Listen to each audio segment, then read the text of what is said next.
Guys, good morning. Welcome back sa aming channel. For today's video, ipapakita ko sa inyo kung paano mag-ayos ng splayed leg na inakay ng ating alagang lovebird. Tara.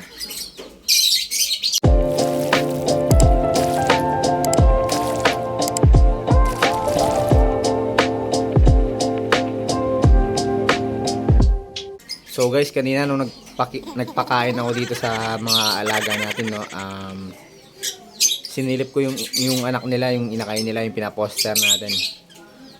Parang medyo buka yung paa niya, no? Kaya lalagyan natin siya ngayon ng itatry natin siyang ayusin. So tara guys, kunin natin yung inakay niya. So guys, bago kayo humawak ng inakay ng mga alaga nating lovebirds, kailangan i-sausaw muna natin yung kamay natin dito sa patukano para yung amoy ng kamay natin hindi didikit dun sa mga anak nila. So guys, eto siya, no, kung napapansin nyo, no, yan, medyo nakatagilis yung isang paa niya, kaya tatry natin siyang ayusin habang maliit pa, kasi kapag lumaki na to ng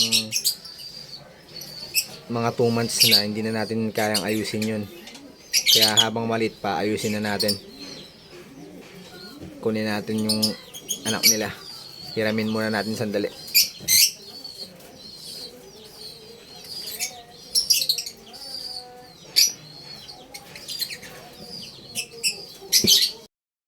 So guys, ayan siya, no.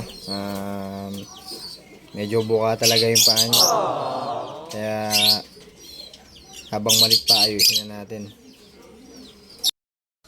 Bali guys, ito pala yung gagamitin ko para ilagay sa paa niya, no, yung ipang aayos natin. Sanrio to, yung ipit ng mga bata. Ito yung panggoma na to. Ginawa ko, tinali ko sa dulo. Yan yung ipapasok natin sa paa niya, magkabilaan. Tapos etong straw na to, hindi to yung straw na nabibili sa tindahan na ginagamit sa soft drinks, no.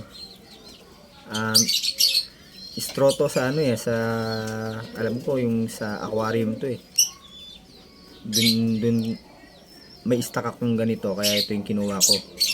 Malambot to, hindi katulad nung nabibili sa tindahan yung ginagamit sa soft drinks. Nakakaputol ng paa ng inakay yun, no, nakakasugat. Kasi nga yun, matulis yun. Ito hindi, malambot to. So guys, pakita ko sa inyo kung paano ilagay ito, no. A few moments later.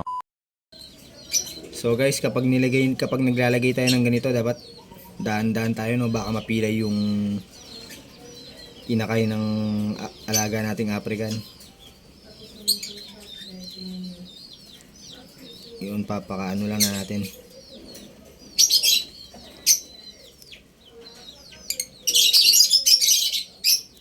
Yun.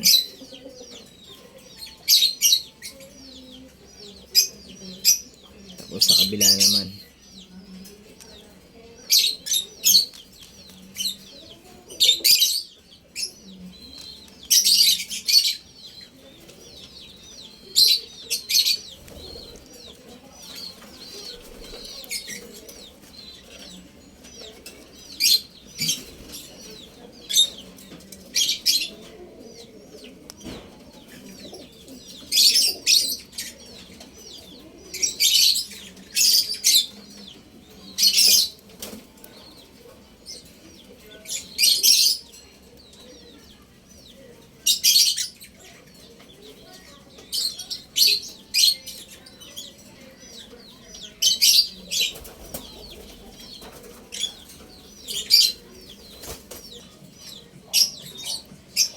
So yan guys, no, nailagay na natin.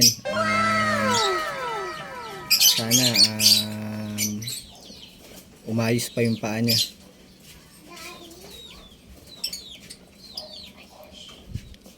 Ibabalik ko na siya dun sa nest box nila. So guys, no, ayun, ganun lang mag-ayos ng ng splayed leg na inakay ng mga lovebirds natin. Dapat yung mga inakay na lovebirds natin, binabantayan natin lagi. Sinisilip natin para makita natin kung may splayed leg ba sila.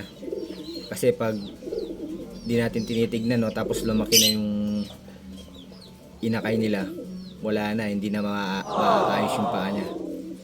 So dapat habang maaga pa, habang bata pa, inaayos na.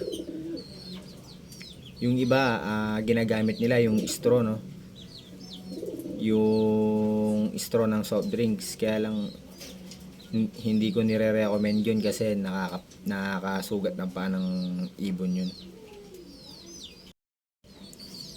Tsaka nga pala guys, dapat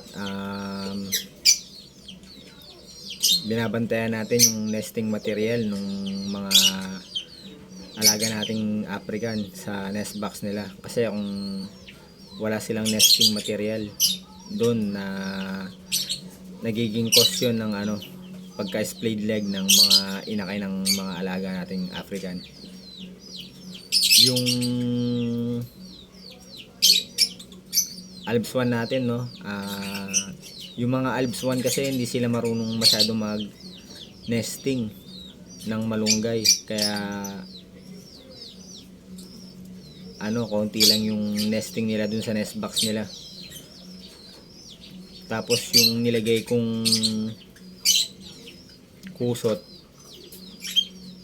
parang na uubos, parang hinahakot nila pababa, kaya yung kusot nagkulang dun sa nest box nila, no.